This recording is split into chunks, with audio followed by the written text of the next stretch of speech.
You know, even if a cat is small and cute, it can do a lot of damage to your home. A typical cat owner knows what it means. He knows the struggle he has to go through some days because of his cat's cuteness.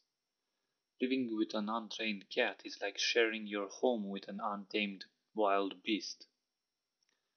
But let's take a look at what kind of damage can this cute little furball actually do. For starters, cats love to scratch things. Think about your furniture. Some furnitures are quite expensive, and if it gets damaged and ruined by your cat's claws, you could lose a lot of money. Then if your cat is untrained, he can chew on electrical wires or your plants. Destroying the electrical installation in your house can be quite a damage, and the repairs could raise up to hundreds of dollars. Cats also love to jump up on things. If your cat jumps up on the table, he doesn't know where he'll land. He can land up on something that's hot and hurt himself. Then if you also have a dog in your house, then your home can literally turn into a battlefield. So how dangerous can a little furball actually be? Well, this was my old home. Nah, I'm just kidding. But you can imagine what kind of damage it can do to your furniture, to your wires, to your plants, to your carpets. All sorts of damage can happen if you don't take the time to train your cat properly. So what training does your cat need? Well, for starters, cats need to learn to use the litter box. Cats are naturally clean creatures, so this won't be as hard to train as you may think. Then you need to teach your cat to stop scratching the furniture. Not doing this can do quite a damage to your home everywhere. Your door, your carpet, your furniture, everything can be ruined. Also, you need to train your cat to keep away from the road if you plan on keeping him outdoors. And if you plan on traveling a lot, you need to teach Kitty some travel, else having a loose cat in the car can be quite dangerous and can lead to an accident, because he may jump up on you or want your attention while you're driving. Then you need to teach your cat to be dog friendly, to get along with your dog or any other pets that you may have in your house. You also must make sure that your cat stops chewing on wires and plants. And then teach your cat, well, to stay away from any dangerous places like this one.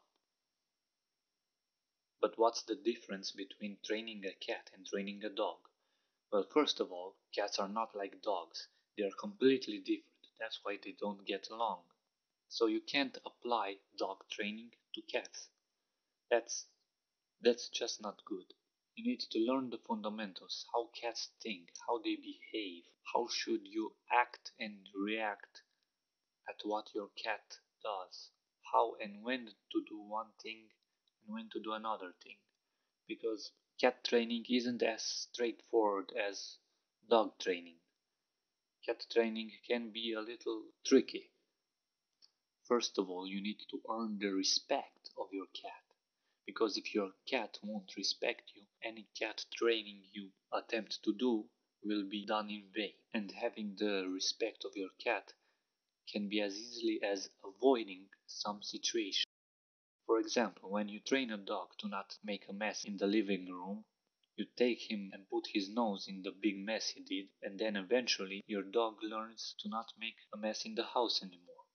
But with cats, it's different. Cats don't respond to punishment the way dogs do. So do not punish your cat. Whatever you do not punish your cat. This can actually hurt your relationship with your cat and make Kitty fear you. And if your cat fears you, then he'll avoid you and not trust you. And if he doesn't trust you, you won't be able to train him. So do not punish your cat.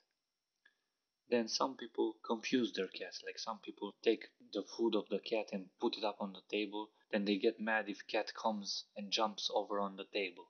And that's not good. Also, some people get annoyed if their cat bites them. Well, if your cat bites you, then don't keep your hands on his face anymore. See, there are many things that people do and don't realize they do that can actually affect how your cat reacts to you.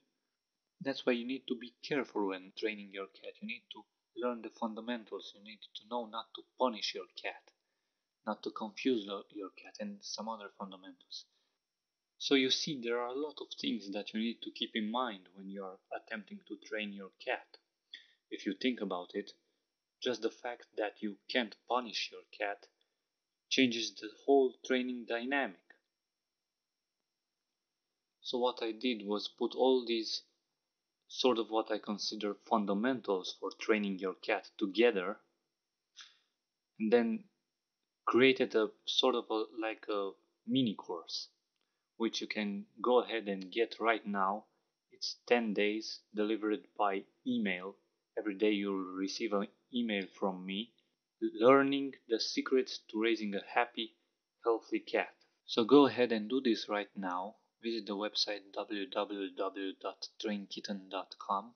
Insert your name and email, and you'll start receiving the 10-day email mini course. Free. This is absolutely free for you right now if you go and get it right now.